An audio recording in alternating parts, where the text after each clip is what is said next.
Good morning, everyone. Today, we will be discussing the wonderful characteristics of life. Exploring the differences between living and non-living things, how organisms obtain their nutrition, and how life processes work in single-celled organisms and multicellular organisms. Let's get started. Living organisms have the ability to move and develop, react to stimuli and reproduce, as well as evolve. All living creatures are composed of cells, the basic units of life.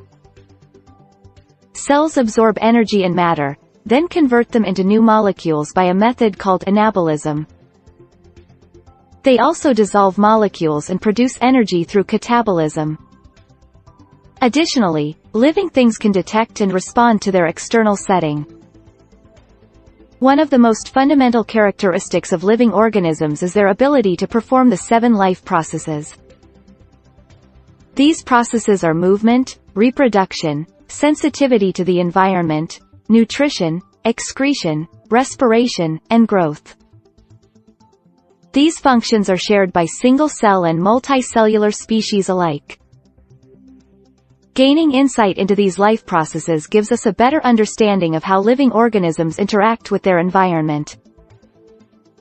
Living things and non-living things differ in several ways. Living things move on either a large or small scale, whereas non-living things must be moved by an outside force. Living things need nutrients to grow and repair themselves. Non-living things do not need any nutrition. Living things can reproduce and grow, whereas non-living things cannot. Lastly, living things exhibit sensitivity to their environment through the use of sensory organs, which is absent in non-living things. These characteristics help to differentiate living from non-living things. We can decide if an object is living or not by considering its characteristics. Living things usually have the ability to move, reproduce and react to changes in their environment. Something like a rock does not move, reproduce or respond to changes, but a blade of grass can.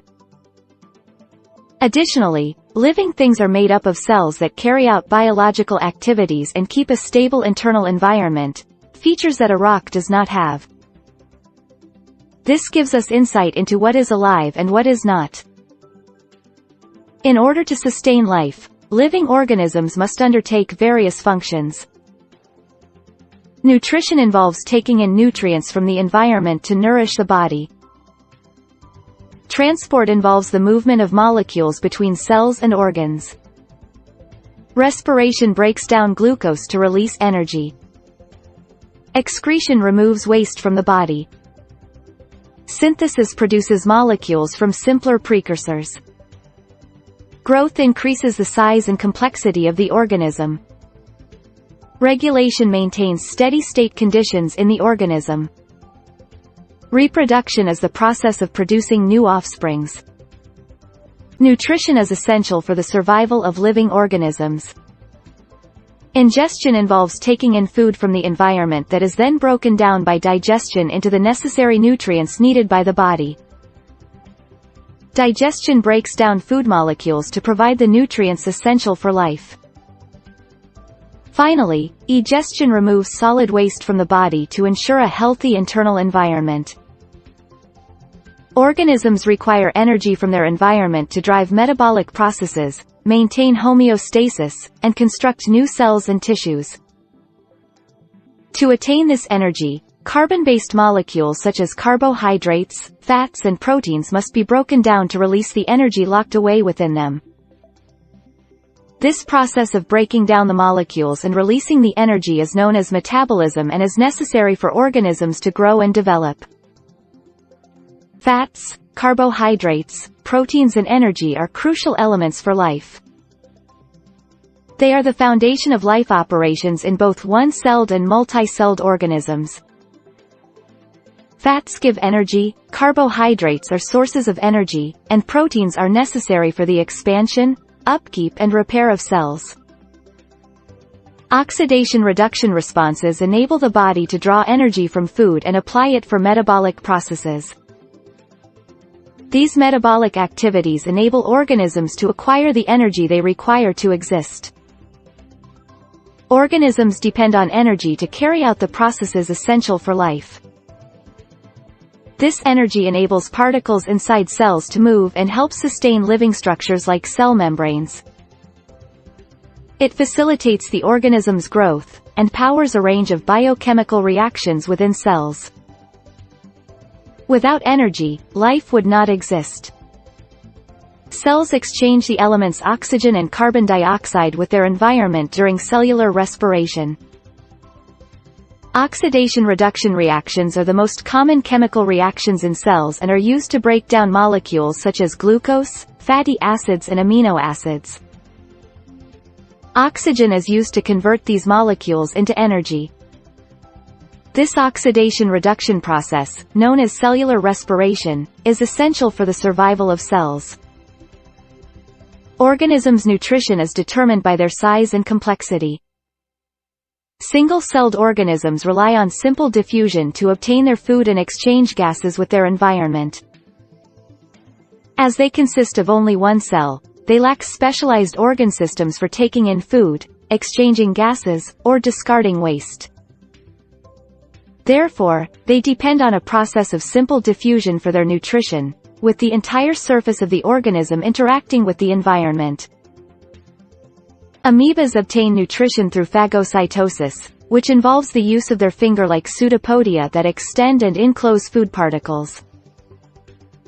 After ingestion, the pseudopodia contract and bring the food inside the cell, where it is then broken down by digestive enzymes and absorbed.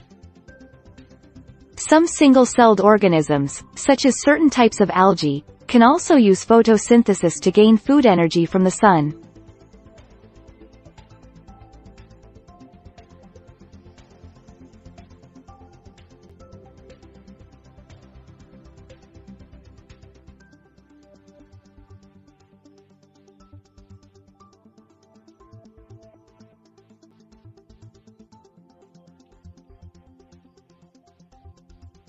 Cells of multicellular organisms come together to form a complex and organized structure.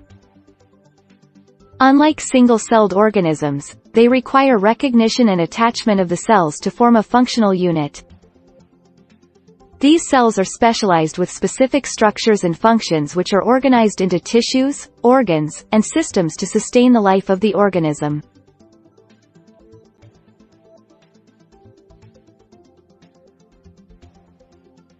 Cells in multicellular organisms are specialized to perform specific tasks based on their location and the environment they are in. However, since not all cells are in contact with the environment, simple diffusion of nutrients is not possible. To compensate, different proteins are utilized to facilitate the transport of materials from one point to another in the organism. Our two vital systems for staying alive are the digestive and respiratory systems. The digestive system breaks down complex nutrients, converting them into simpler forms that can be transported to our cells. The respiratory system takes in oxygen, transferring it to all of our cells. The oxygen combines with the nutrients from the digestive system and generates energy, powering the biochemical reactions of our bodies. Aside from these, our bodies have excretion systems that eliminate waste products. All these systems ensure we remain alive and healthy.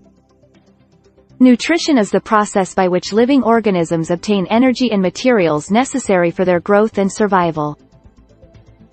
It involves taking up and using nutrients, either organic or inorganic, for sustaining health and development. Single-celled organisms, such as bacteria, use internal and external mechanisms to get the nutrients they require from their surroundings. On the other hand, multicellular organisms like plants and animals rely on organs and structures that are specifically designed to absorb, process, and digest nutrients.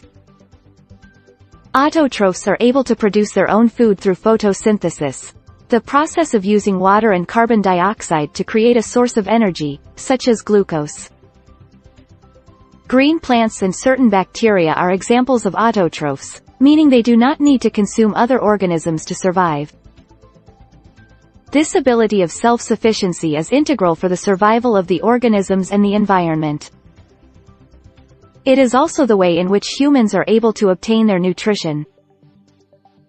Organisms can be divided into two distinct types: autotrophs and heterotrophs. Autotrophs are able to make their own food from inorganic substances, using sources of energy such as light or chemicals. Plants are a well-known example, harnessing the power of the sun to create their own food. Bacteria and algae are also autotrophs. Heterotrophs, however, rely on consuming complex organic substances to obtain energy. Humans and animals are both types of heterotrophs, as they require the process of digestion to break down external sources of food and convert it into energy.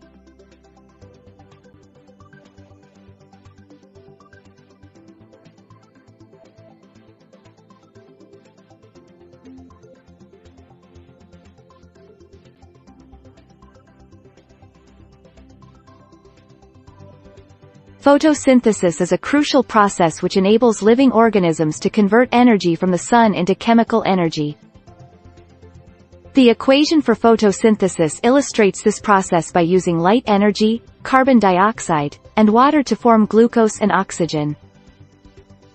Specifically, 6 molecules of carbon dioxide combine with 6 molecules of water to produce 1 molecule of glucose and 6 molecules of oxygen. Photosynthesis is the process by which plants and other autotrophic organisms convert light energy into food. Chlorophyll, the green pigment molecule, is essential for this process and is responsible for the absorption of light energy, mainly in the form of photons. During photosynthesis, the light energy absorbed by chlorophyll drives a biochemical process that produces glucose molecules from water and carbon dioxide, providing the energy and nutrients for plant growth. Light energy is an essential element to the survival of every living organism. Plants are especially skilled in converting light energy into a chemical energy source, through the process of photosynthesis. Through photosynthesis, the light energy captured from the sun is converted into ATP and glucose molecules. This process entails trapping light energy into pigment molecules, using these molecules to construct the molecules necessary to turn light energy into chemical energy. In this manner, plants not only produce energy required to power their cells, but they are able to store the energy in the form of carbohydrates, which can then be used by other living creatures to support their growth and development. Water splitting is the process of separating water molecules into hydrogen and oxygen, which involves the formation of one pair of electrons. Utilizing energy from the sun, it is a key factor in photosynthesis and how plants, algae and certain bacteria convert energy from the sun and use it to create oxygen, their main source of energy.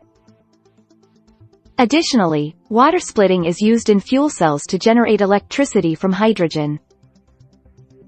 Desert plants are remarkable in their ability to endure harsh conditions with limited access to water. To do this, they have developed the strategy of taking in carbon dioxide at night and storing it in the form of starch, then using it during the day to create energy.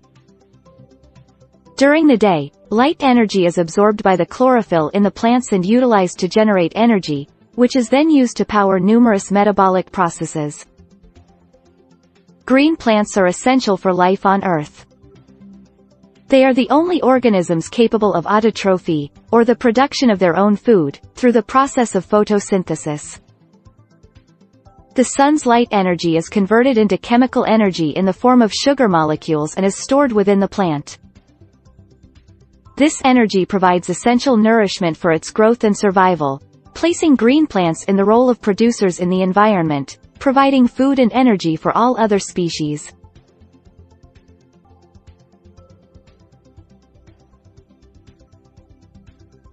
Starch is a polysaccharide made up of multiple glucose molecules. It is a form of storage created during photosynthesis in plants. To test if starch is present, a solution of iodine can be applied to the material in question. Should a dark blue-black hue appear, This indicates the presence of starch.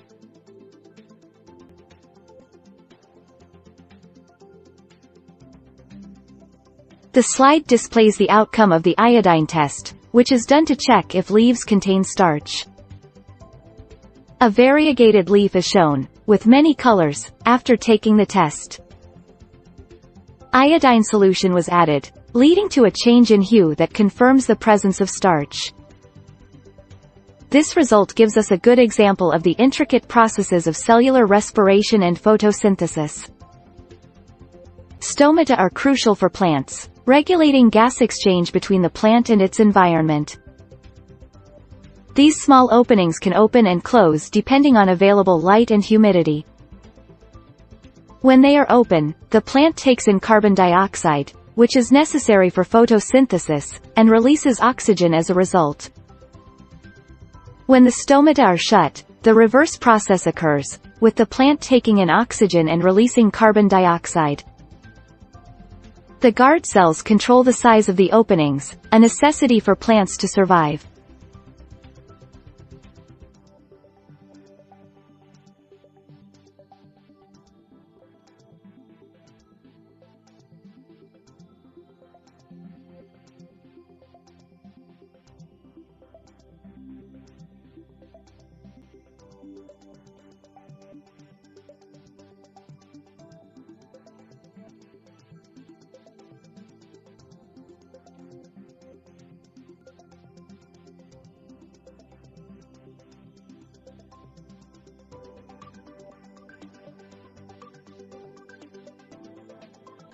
Glucose is the main energy source for any living organism. Nitrogen is necessary for synthesizing certain proteins and structural components necessary for growth and reproduction, and amino acids are the main components of proteins, which are necessary for metabolism and development. All of these components are essential for sustaining life under any circumstance. Leguminous plants possess an exceptional connection with the soil thanks to their capability of absorbing nitrate and nitrite compounds from the ground. This process, known as nitrogen fixation, is facilitated by rhizobium bacteria, which converts atmospheric nitrogen into a form absorbable by leguminous plants, thus supplying them with a valuable nutrition source.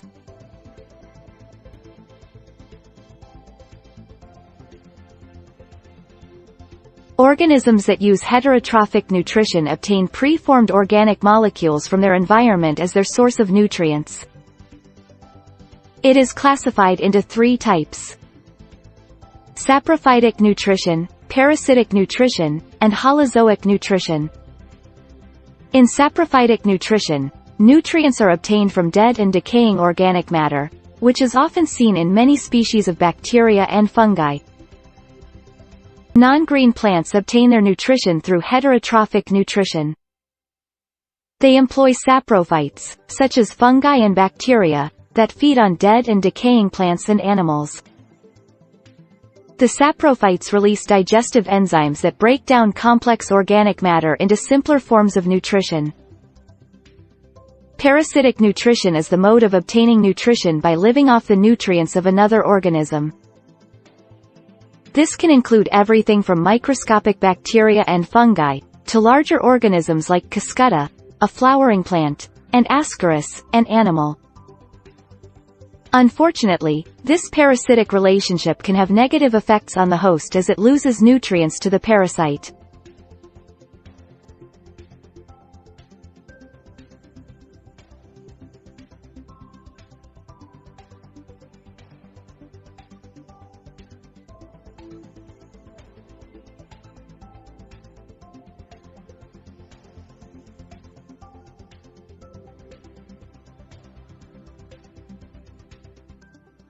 Holozoic nutrition involves taking in pre-formed organic substances from the environment to obtain the necessary nutrients for an organism to survive.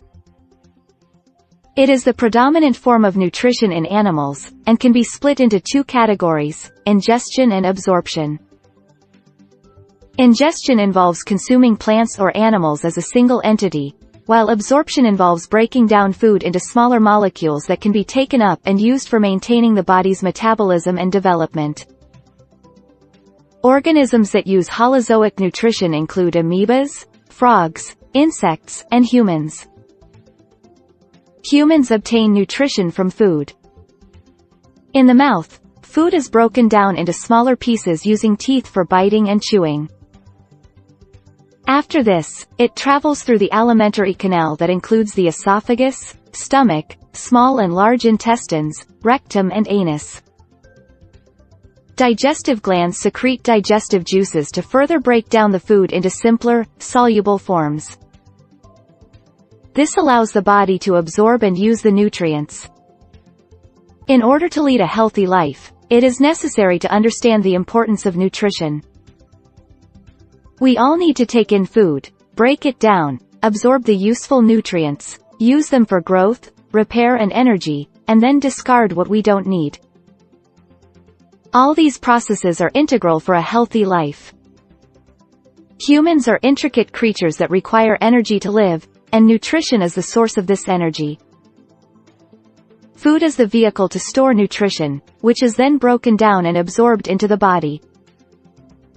The alimentary canal, which consists of the mouth, pharynx, esophagus, stomach, small intestine, large intestine, rectum, and anus, is responsible for this process.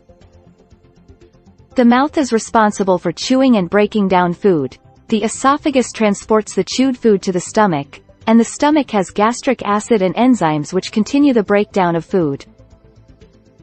In the small intestine, the broken down products are taken up into the bloodstream.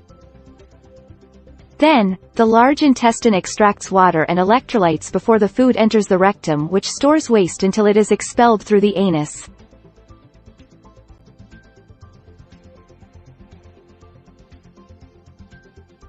Understanding and identifying the labelings of living and non-living things is essential. Classifying living organisms into taxonomic groups assists scientists and the public in comprehending the resemblances and variations of organisms. Through comprehension of the labelings, we can have a better appreciation and knowledge of the intricacies and distinctions between organisms. Salivary glands are located inside the mouth and are responsible for the production of saliva. The purpose of saliva is to break down food, helping us to taste it and swallow it. The major glands are situated on the upper and lower right and left sides of the mouth as well as the floor.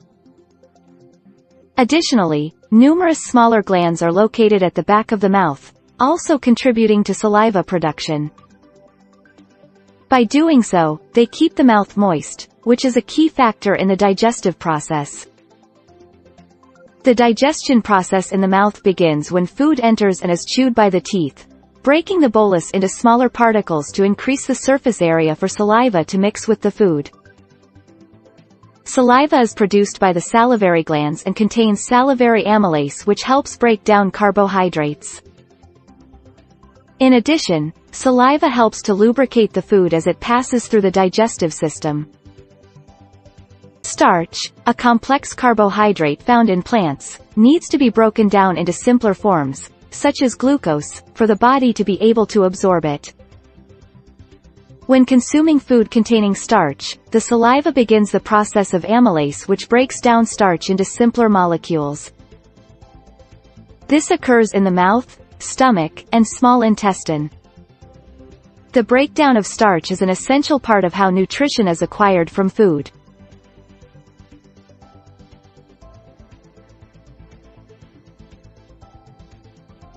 The esophageal sphincter is at the center of the digestion process, forming the entrance of the esophagus into the stomach. This sphincter contracts in a wave of peristalsis to push food through the entrance of the stomach. Gastric juices and churning motions break down the food in the stomach. Partially digested food is then sent to the small intestine, where further digestion is completed.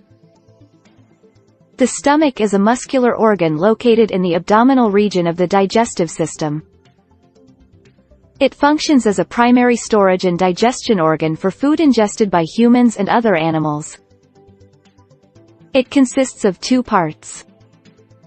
The fundus, the large, curved part near the top of the stomach, and the corpus, the central, cylindrical part. Both are covered with a layer of mucus that aids in protecting the stomach from acid and enzymatic digestion. It further has an assortment of special muscles and glands that are part of the process of breaking down food. Gastric glands and mucous membranes are important components of the digestive system of many organisms. They produce digestive juices and mucus to facilitate the breakdown of food into absorbable nutrients. Gastric glands consist of cells that produce gastric acid and digestive enzymes, while mucous membranes form layered structures that line the digestive tract and secrete mucus to protect and contain digestive juices. These organs work together to break down food, aid digestion, and protect the stomach from harm. Hydrochloric acid, HCl, is released to activate an enzyme called pepsin, which breaks down proteins in the stomach to create polypeptides. Mucus is also secreted to protect the inner lining of the stomach from the acid and aid digestion. These processes help to break down the food we eat in the stomach before it is moved on to the small intestine for absorption of nutrients.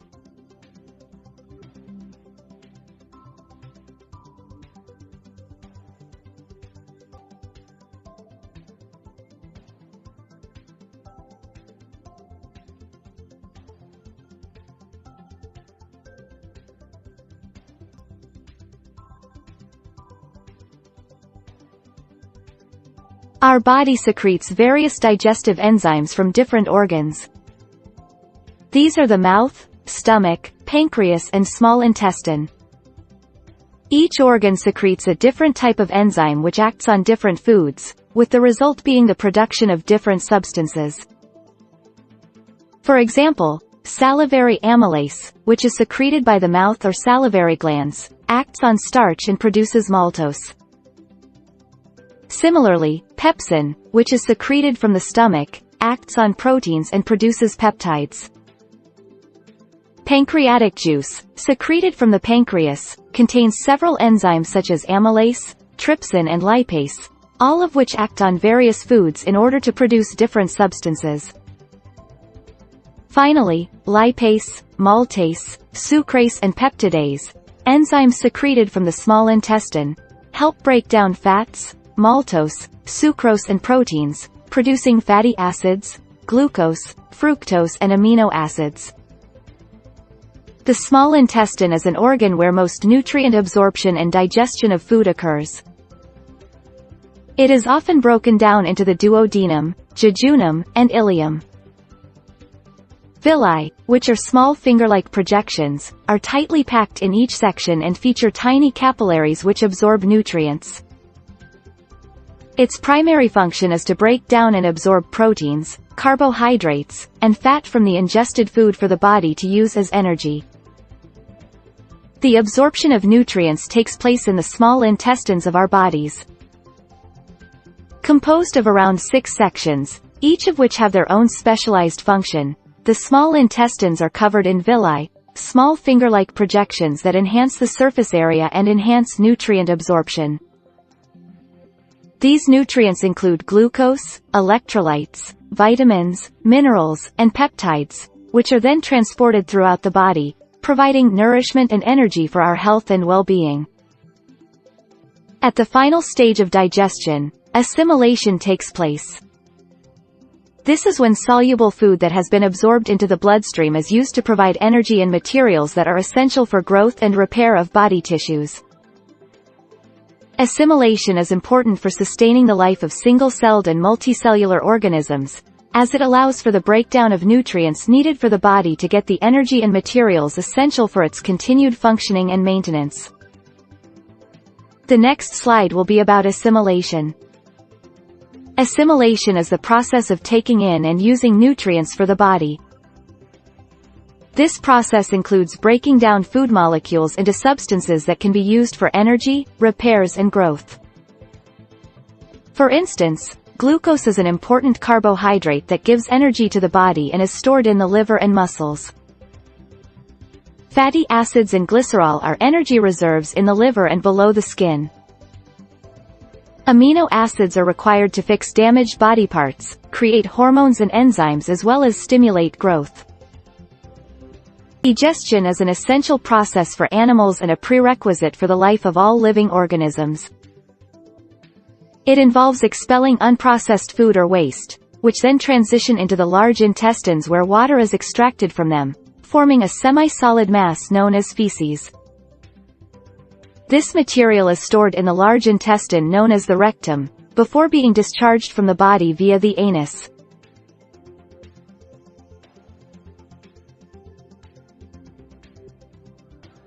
Respiration is a vital activity for all living beings.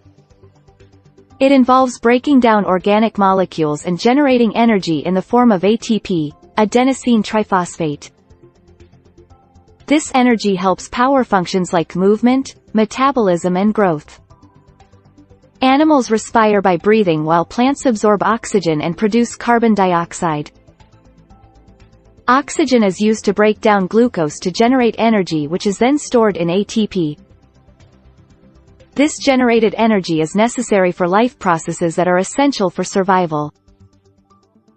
Respiration is a crucial part of every living organism, from single-celled to multi-celled. It is the way that energy is extracted from glucose or other organic chemicals. There are two varieties of respiration: aerobic and anaerobic. Aerobic respiration requires oxygen, whereas anaerobic respiration does not, but yields less energy. Despite the differences between the two, they both play a significant role in the life cycles of living organisms.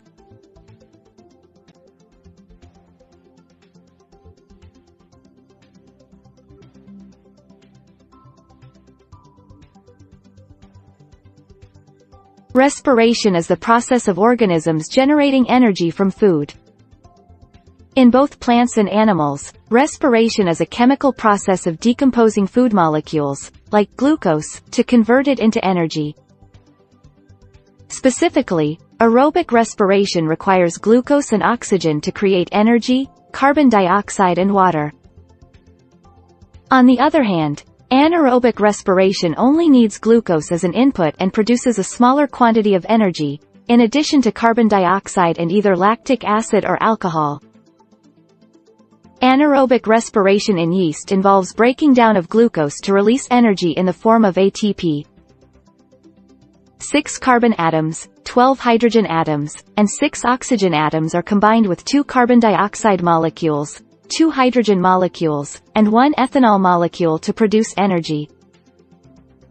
This process is essential for yeast to survive without oxygen. Anaerobic respiration is a crucial process for humans during intense physical activity.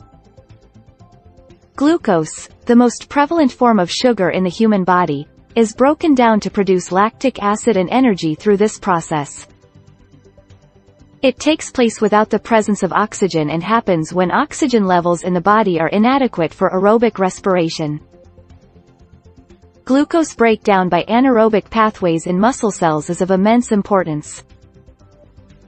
Without adequate oxygen, the cells produce energy through lactic acid or pyruvate, both 3 carbon molecules. As a result, 6 carbon molecules of glucose convert into energy, which is then used by the cells for functions. Glucose, a 6-carbon sugar, is broken down in an anaerobic pathway by yeast to produce 2 carbon ethanol molecules and carbon dioxide. During this reaction, energy is also released, with a 3-carbon pyruvate being the intermediate. This pyruvate is then broken down to further generate the ethanol and carbon dioxide. This anaerobic pathway for glucose breakdown shows how single-celled organisms can use energy from their environment to survive. Molecule of glucose, a 6-carbon sugar, is broken down in the cytoplasm into 2 molecules of pyruvate, each consisting of 3 carbons.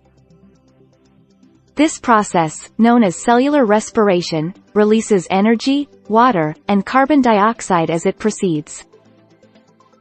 When oxygen is present in the mitochondria, the pyruvate molecules undergo further breakdown of glucose to release even more energy for the cell. Respiration involves 2 primary processes: aerobic and anaerobic. With aerobic respiration, glucose breaks down within mitochondria, forming pyruvate and producing carbon dioxide, water, and a large amount of energy.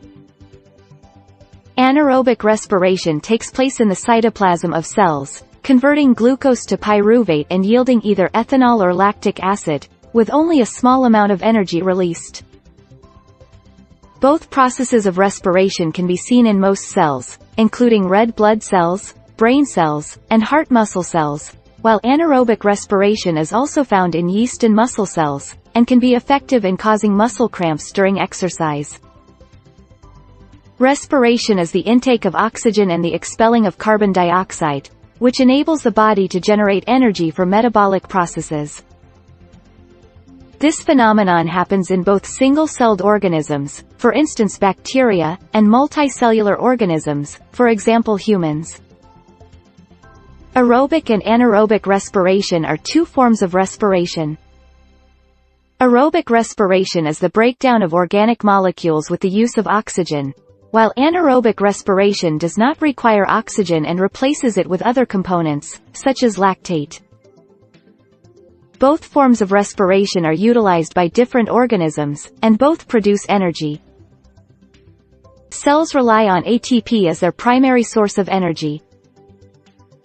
ATP, or adenosine triphosphate, is a molecule made up of 3 phosphate molecules connected together. When ATP molecules are broken down, energy is released which is then employed to undertake cellular activities like the conveyance of molecules, mobility and biochemical actions. To put it another way, ATP serves as the fuel that powers cell functions. ATP is frequently used in endothermic reactions to provide the energy necessary to drive the reaction.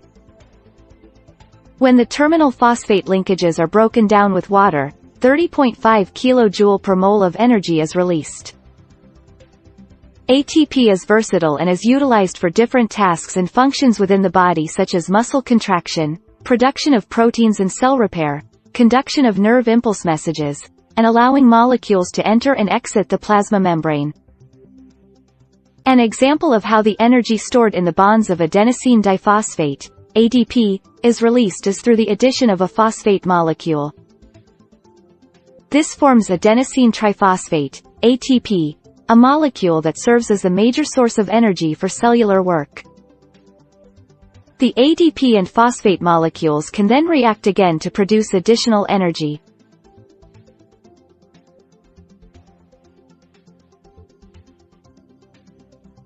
Molecules spread from areas of high concentration to areas of low concentration, a process known as diffusion. When molecules are evenly distributed in a space, this is called equilibrium. Diffusion is a key mechanism for organisms to obtain molecules and nutrients necessary for their survival. This diffusion of molecules and nutrients is fundamental to the functioning of both single-celled and multicellular organisms. Diffusion is a crucial process for life, referring to the circulation of molecules from regions with higher concentration to zones of lower concentration.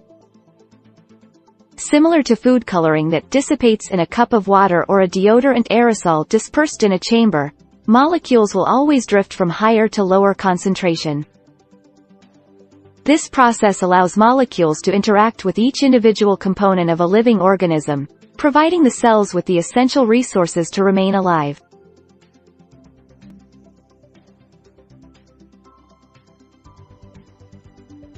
Water is essential for the survival and flourishing of all living organisms, including plants. Transpiration allows water to be taken up to the leaves of a plant. Xylem, a system of tubes, is used to transport the water from the leaves to the roots and other parts of the plant. Guard cells in leaves aid in regulating the rate of water uptake. Further, water enables transportation of minerals and nutrients from the soil to the parts of the plant that require them. Diffusion plays an important role for plant survival. Stomata on the leaves enable plants to exchange gases, such as carbon dioxide and oxygen. The internal space within the cells makes sure these gases are in close proximity with the air, and the direction of the diffusion is dependent on the external environment and the needs of the plant. During the night, carbon dioxide is released instead of oxygen. Conversely, when photosynthesis occurs during daylight, carbon dioxide is taken in by the plant, with its oxygen being released into the atmosphere. Respiration and the diffusion of gases in the terrestrial animal kingdom mainly occur through the respiratory system and its organs. Mammals, reptiles, and amphibians use lungs to exchange gases between the air and blood, with the large surface area of these organs helping to make the diffusion process efficient.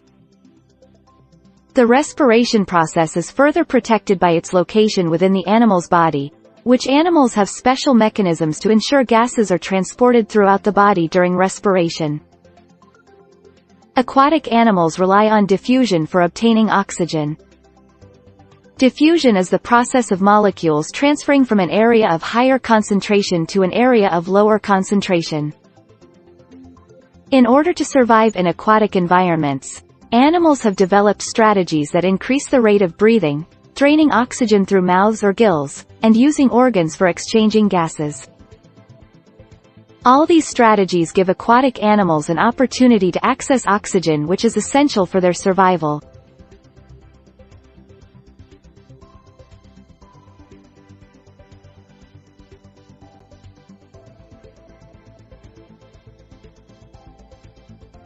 Humans obtain energy from the food we eat through respiration.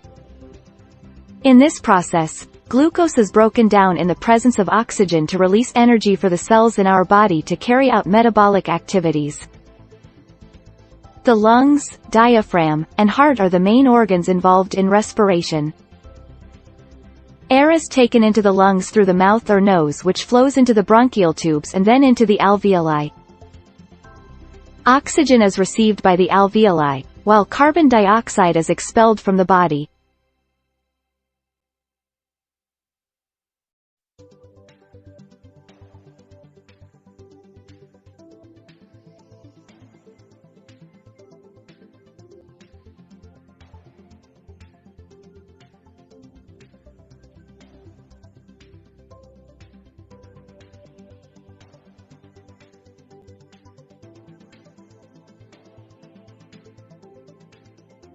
Gas exchange in alveoli is a vital operation of the respiratory system.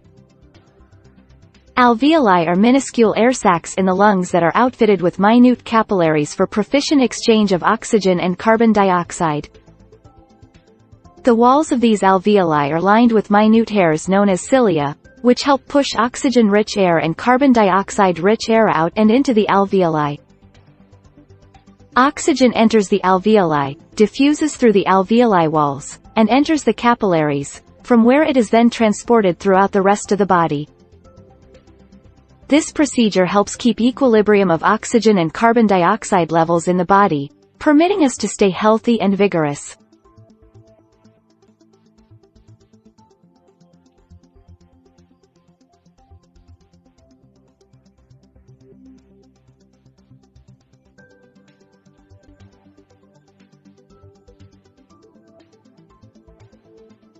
The circulatory system in humans consists of three components: blood, blood vessels, and the heart. Blood is the fluid that circulates through our bodies, transported via the blood vessels, which are tubes that help the blood circulate. The heart is a powerful organ that works continuously to move the blood around the body.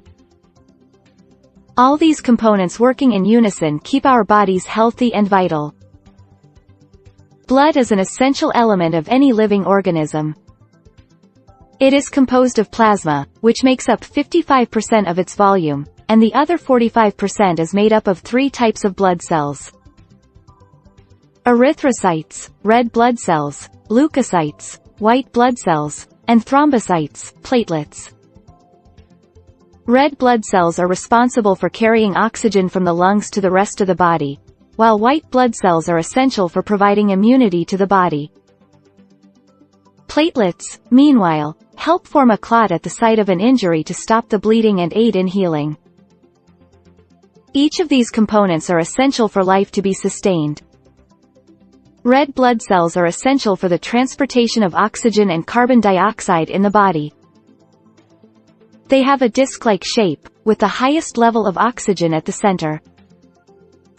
Each cubic millimeter of blood holds about 5 million red blood cells, each of which have a protein called hemoglobin, which is rich in iron, and is the one responsible for the transport of oxygen and carbon dioxide throughout the body.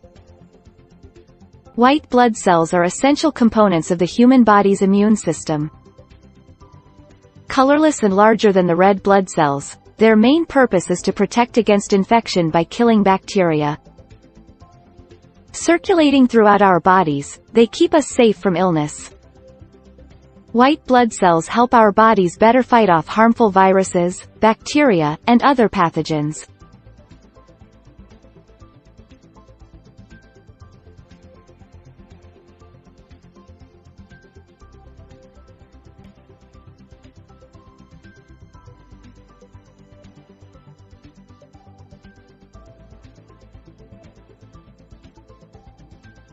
Blood flows from the heart of fishes, amphibians and reptiles through the arteries to the tissues and back to the heart through the veins.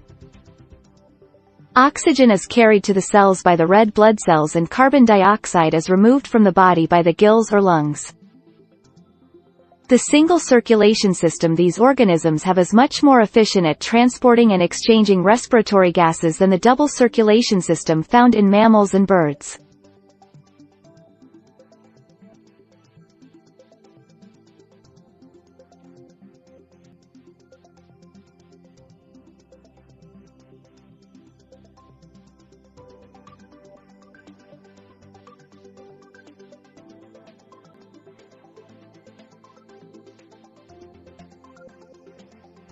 Blood pressure is the measure of the force of circulating blood on the walls of arteries and veins. It is typically measured in millimeters of mercury, mmHg, with a sphygmomanometer. Age, gender, physical activity and illness can all affect blood pressure levels. Abnormal readings can be a sign of cardiovascular disease, kidney problems or other medical conditions. Keeping blood pressure within a normal range is important in order to avoid health complications in the long term.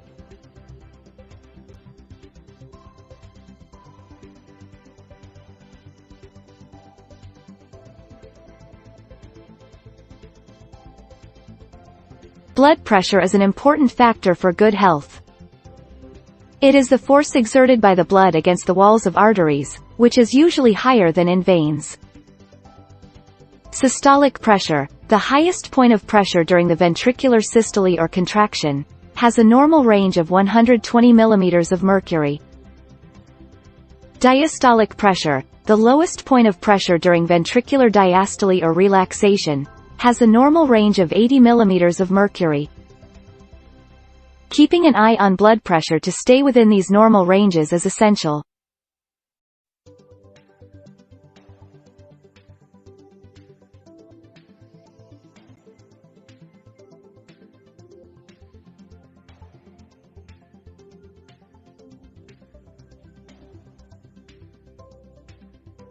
Platelets, small cells found in the blood of all mammals, are largely responsible for maintaining the body's health. They help to seal up any lesions in the event of injury and reduce the risk of infection by clotting the blood. Additionally, they contain numerous proteins which help regulate the immune system and aid in tissue and organ healing. Furthermore, platelets act as a first line of defense against any invading foreign pathogens. Lymph is a vital component of the body's fluid transportation system. It is a watery liquid, without much color, that is collected through the lymphatic vessels. These vessels are responsible for draining the fluid that has passed through the walls of the blood vessels, from the blood. Additionally, lymph is also able to transport lymphocytes, which are cells that have drifted away from the circulation and can now be found in the lymph nodes.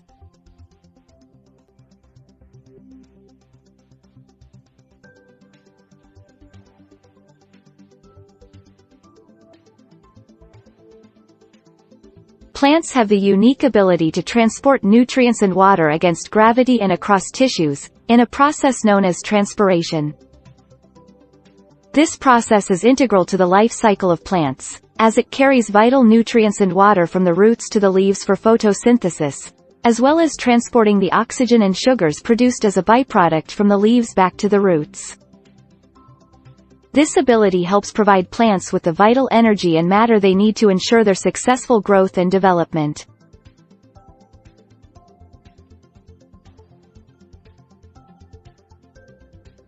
We can observe how water is absorbed by root hair cells and then transported upwards to the leaves via xylem vessels. Water evaporates from the underside of the leaves through stomata, and this causes more water to be drawn up through the xylem. The stomata of the leaves open and close in order to control the quantity of water lost, while also allowing oxygen and carbon dioxide to enter and leave the leaves when open, and to limit the amount of water loss when closed.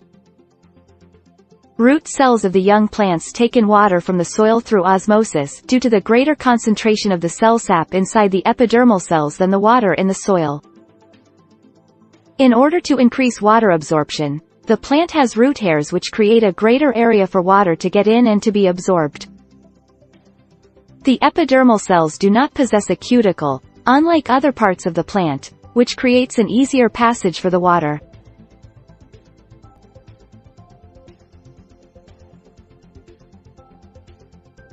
Diffusion is the movement of molecules from an area of higher concentration to one of lower concentration, happening passively and not requiring energy.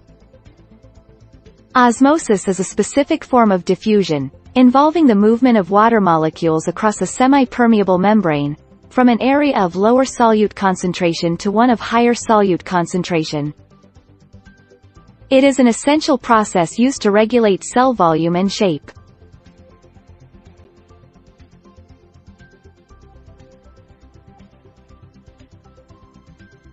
Osmosis is a process by which plants absorb water and nutrients from the soil. This process is made possible by the semi-permeable cell walls of plants which allow the passage of small molecules such as water and nutrients. Through osmosis, nutrient-filled water is able to enter the cells of the plant, providing the energy and sustenance the plant needs to grow and survive.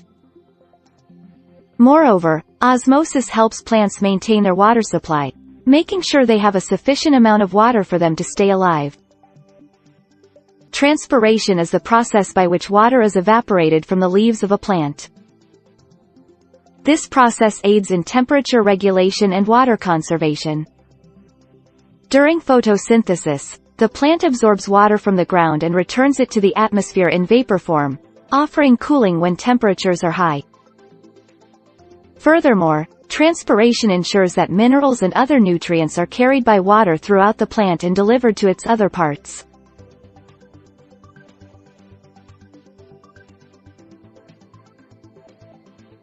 From the most basic elements in nature to complex molecules, a huge variety of substances form the living and non-living world. Living organisms need certain compounds such as those necessary for energy and growth in order to survive and develop. Non-living organisms, however, do not need these compounds for their functioning. Gaining knowledge on the various substances shaping the natural world is crucial for both living and non-living organisms.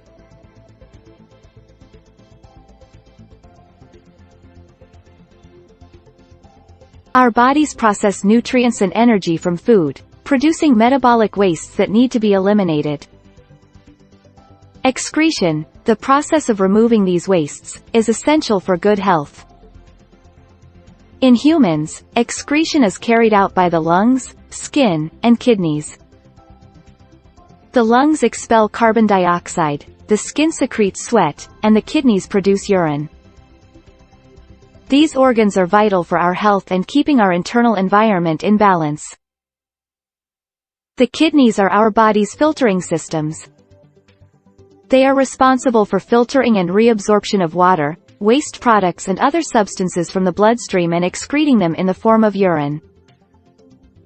Urine is then moved from the kidneys to the ureter, a pipe-like structure, and then onward to the urinary bladder where it is temporarily stored. The bladder then periodically excretes the stored urine through the urethra.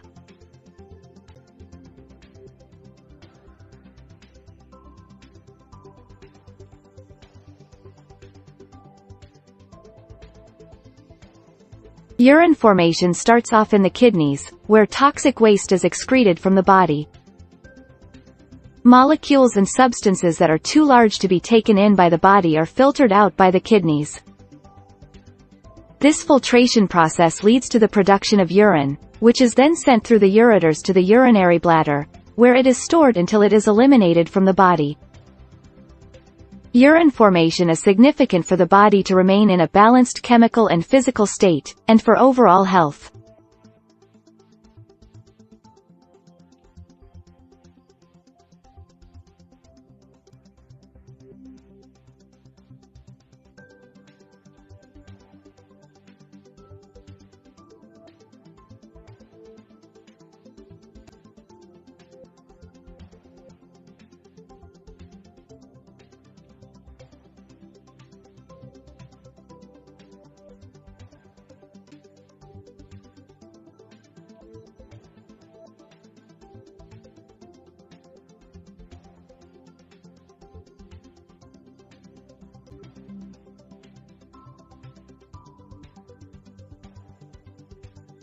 Oxygen is produced as a result of plants obtaining their nutrition through photosynthesis.